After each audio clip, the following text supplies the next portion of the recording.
সমুদ্রের পানি দূষণ রোধে সাধারণ প্লাস্টিকের বিকল্প উদ্ভাবন করেছেন জাপানের বিজ্ঞানীরা, যা মাত্র ৩-৪ ঘন্টার মধ্যে সমুদ্রের পানিতে গলে যায়। পরিবেশ দূষণ রোধে এটি কার্যকরী ভূমিকা রাখবে এমনটাই আশা বিজ্ঞানীদের।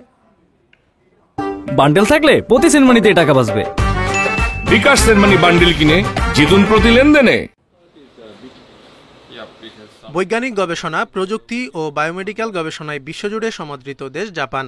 দেশটির গবেষকরা বছরে প্রায় $130 বিলিয়ন অনুদান পান কেবল গবেষণার জন্য। তাই প্রযুক্তি ও গবেষণায় বিশ্বের অন্যান্য দেশের তুলনায় বেশ এগিয়ে রয়েছে জাপান। রাজধানী টোকিওর কাছে রিকেন গবেষণাগারে পরিবেশ দূষণ রোধে প্লাস্টিকের বিকল্প তৈরিতে কাজ করছেন বিজ্ঞানীরা। নতুন ধরনের প্লাস্টিকের উদ্ভাবন করেছেন তারা, যা কয়েক ঘন্টার মধ্যেই সমুদ্রের পানিতে গলে যায়। প্রতি বছর প্লাস্টিকের উৎপাদনের পরিমাণ কেবলই বাড়ছে।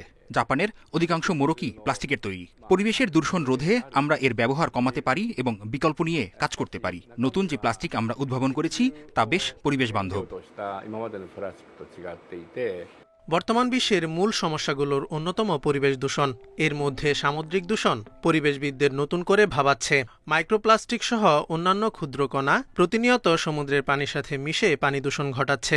এতে হুমকির মুখে পড়েছে সামুদ্রিক জীববৈচিত্র্য।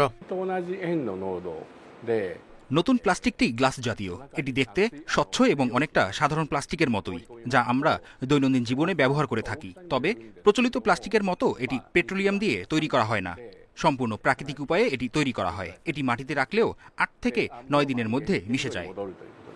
জাতিসংঘের পরিবেশ সংস্থার সংখ্যা 2040 সালে প্লাস্টিক দূষণ বেড়ে 3 গুণ হবে। এতে প্রতি বছর সাগর মহাসাগরে যোগ হবে 23 থেকে 37 মিলিয়ন মেট্রিক টন বর্জ্য।